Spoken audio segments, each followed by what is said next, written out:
Hello students, I am Sunita Arora, your lecturer of commerce, and today we are starting with our new subject economics.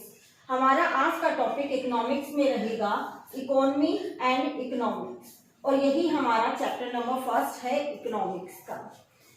सबसे पहले हमें ये पता होना चाहिए that what is economy. Economy क्या है? इकोनॉमी एक ऐसा सिस्टम है जिसमें वहां के रहने वाले लोग मीन्स किसी भी एरिया के आप कह सकते हो, वो एक रीजन हो सकता है, वो एक स्टेट हो सकता है, वो एक कंट्री हो सकता है। वहां के रहने वाले लोग जो मनी से रिलेटेड एक्टिविटीज करते हैं और उन एक्टिविटीज को करके अपनी लिविंग को अर्न करते हैं, मतलब आजीविका कमाते हैं, वो पूरे सिस्टम को हम क्या बोलेंगे? इकोनॉमी बोलेंगे।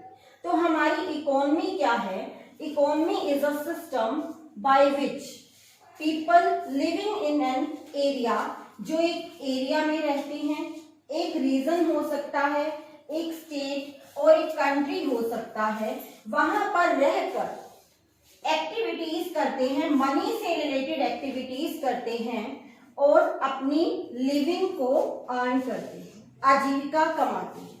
तो इस पूरे सिस्टम को हम क्या बोलेंगे? इकोनॉमी बोलेंगे। ठीक है, जैसे फॉर एग्जांपल हम लेते हैं कि एक डॉक्टर है, वो हॉस्पिटल में जाता है, वहां पर एक्टिविटीज करता है, मतलब एक्टिविटीज से है जो अपने प्रोफेशन से रिलेटेड एक्टिविटीज करता है। एक टीचर है, वो स्कूल जाता है, वहां पर अपने ऑपरेशन से, अपने प्रोफेशन से रिलेटेड वो एक्टिविटीज करता है। फार्मर जो है, जो फार्म में जाता है, वहां पर जो अपनी आजीविका से रिलेटेड अपनी एक्टिविटीज करता है। मतलब इस तरह से जो अपनी आजीविका कमाने के लिए, लिविंग अर्न करने के लिए हम जो भी एक्टिविटीज करेंगे, वो सब एक्टिविटीज का सिस्टम क्या है? हमारा इकोनॉमी है। मतलब जो भी हम बिजनेस कर रहे हैं, हम प्रोफेशन कर रहे हैं, कोई भी एम्प्लॉयमेंट कर रहे हैं जिससे हम अपनी लिविंग को अर्न कर पा रहे हैं, वो सब क्या कहलाता है? हमारा इकोनॉमी कहलाता है। अब इकोनॉमी में हमारी जो इनकम जनरेट होती है, मान लो मैं एक डॉक्टर हूं, आई एम अ डॉक्टर जो है उसकी अर्निंग वो करता है पर मंथ, लगा लो 50,000 रुपीज वो अर्न कर रहा है। 50,000 उसकी क्या है? आजीविका जो उसने कमाई है, अर्न कर रहा है वो अपनी लिविंग, 50,000 रुपया पर मंथ। ठीक है, वो एक डॉक्टर है, वो एक प्रोफेशन में है। ऐसे ही कोई भी पर्सन प्रोफेशन में भी हो सकता है, एम्प्लॉयमेंट में भी हो सकता है, किसी भी मनी रिलेटेड एक्टिविटीज में इंडल्ज है, तो वो अर्निंग कर रहा है। अब उसकी अर्निंग है, एक डॉक्टर की है 50,000। ठीक है, अब 50,000 जब वो अर्निंग कर रहा है, उसकी अर्निंग से उसके पास जो पैसा आया उसको उसने यूज करना है। अब डॉक्टर जो है, उसकी जो भी इच्छाएं होंगी, जो भी उसकी वांट्स होंगी, वांट्स मतलब जो भी उसने कमाया है उसको खर्चा कहाँ पर लगेगा, मतलब भी उसके फैमिली से रिलेटेड जो भी उसके एक्सपेंडिचर होने वाले हैं, उसकी फैमिली है या फिर खुद है, उसके ऊपर भी उसने एक्सपेंसेस करने हैं। ठीक है, वो चाहता है कि मैं घर खरीद लूं, अ होम, वो घर खरीदना चाहता है, वो एक कार खरीदना चाहता है। ठीक है, वो सेविंग भी करना चाहता है, उसके और भी विशेष हो सकते हैं कि मुझे ऐशो आराम की जीवन जीना, तो मुझे एसी चाहिए या कुछ भी और अच्छा चाहिए। तो उसकी वांट्स क्या है? बहुत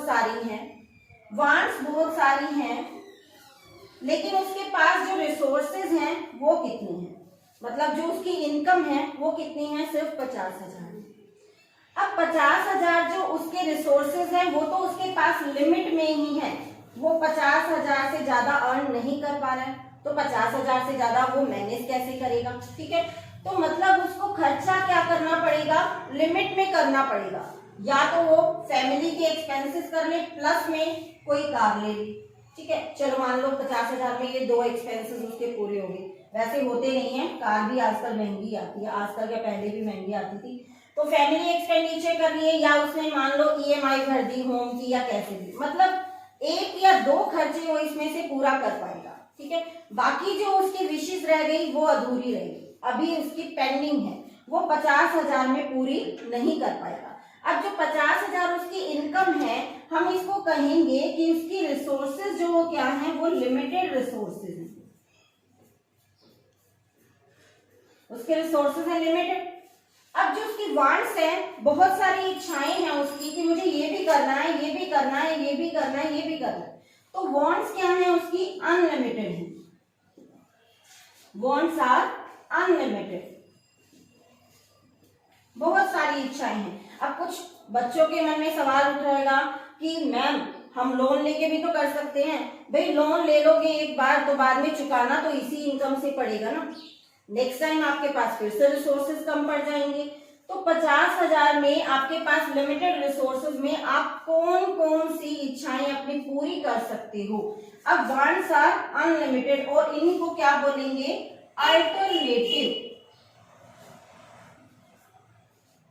अल्टरनेटिव्स ऑफ रिसोर्सेज, मतलब आप अपने रिसोर्सेज को किस किस जगह पर यूटिलाइज कर सकते हो।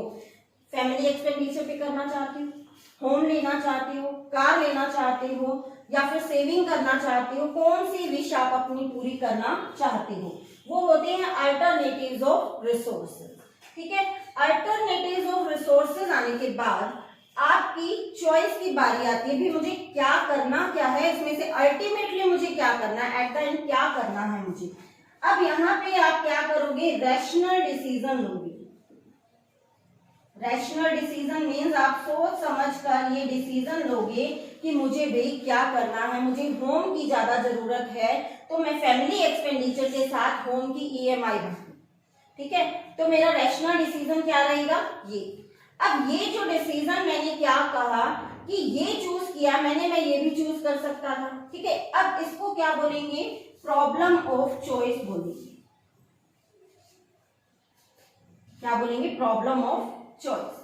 तो हमारे पास तीन जो हैं हमारी प्रॉब्लम्स खड़ी हुई, कौन कौन सी हुई, लिमिटेड रिसोर्सेज थे हमारे पास। सेकेंडली हमारे पास अल्टरनेटिव्स ऑफ रिसोर्सेज थे कि हमारे पास बहुत ज्यादा डिमांड थी कि हम अपने रिसोर्सेज को कहां कहां पर यूज कर सकते हैं, अल्टरनेटिव्स ऑफ रिसोर्सेज थे। उसके बाद हमारे पास क्या प्रॉब्लम आई कि प्रॉब्लम ऑफ चॉइस क्या है, इसमें से हम चूज क्या करेंगे, ठीक है। अब इनका रैशनल डिसीजन लेने के बाद हम क्या करते हैं, अप्लाई करते हैं, मतलब 50,000 को हमने कहां कहां पर यूज करना है वो हमने देखा, कहां से, रैशनल डिसीजन मेकिंग, ठीक है। अब ये हमारा हुआ इकोनॉमिक की प्रॉब्लम्स। अब ये जो तीनों प्रॉब्लम्स थी मैं इसको अलग से लिख देती हूँ एक बार। फर्स्ट हमारी प्रॉब्लम थी लिमिटेड रिसोर्सेज,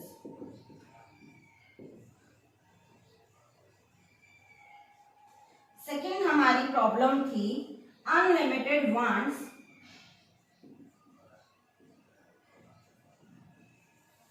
या फिर इसको बोल सकते हो आप अल्टरनेटिव्स।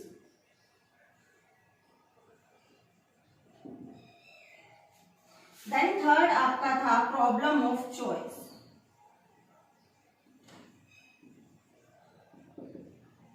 अब ये तीन जब प्रॉब्लम्स हमारे सामने उठ खड़ी हुई, अब तीनों प्रॉब्लम्स को हमने सॉल्व आउट करने के लिए हमारी इकोनॉमिक्स, इन तीनों प्रॉब्लम्स को सॉल्व आउट करने के लिए हमारी इकोनॉमिक्स आई, ठीक है। अब इकोनॉमिक्स जो है हम उसको 2 लेवल्स पर स्टडी करते हैं। जो हमारी इकोनॉमिक्स है उसको हम 2 लेवल्स पर स्टडी करते हैं,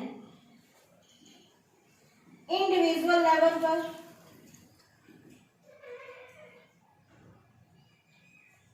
सेकंड है एग्रीगेट लेवल पर।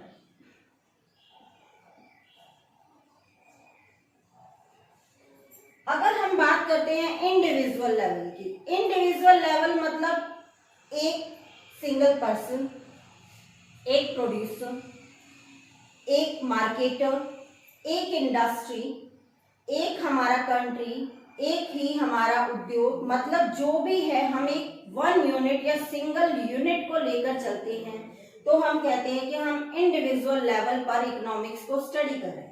मतलब इंडिविजुअल लेवल पर हमारी क्या क्या प्रॉब्लम्स होंगी और हम उसको टैकल या डील किस तरह से करने वाले हैं, वो हमें कौन बताएगा? वो हमें बताएगा माइक्रो इकोनॉमिक्स।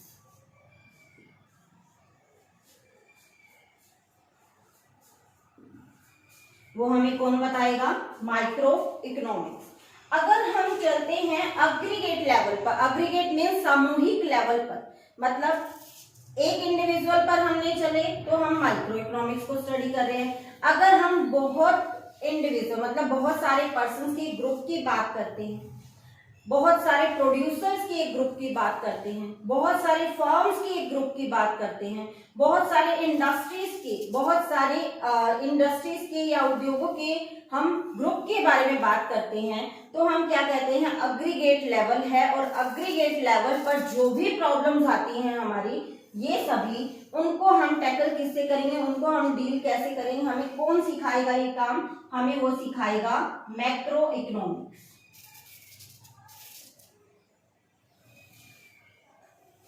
ठीक है, मतलब इंडिविजुअल लेवल पर हम स्टडी करेंगे माइक्रो इकोनॉमिक्स में और अग्रीगेट लेवल पर मैक्रो इकोनॉमिक्स में हम स्टडी करने वाले हैं। सो इससे रिलेटेड जो कंसेप्ट होगा वो हम नेक्स्ट वीडियो में स्टडी करेंगे। आज के लिए हमारा टॉपिक इतना ही। हमने किया इंट्रोडक्शन, इकोनॉमी एंड इकोनॉमिक्स हमारी क्या है और उनमें क्या डिफरेंस है। Okay, bye.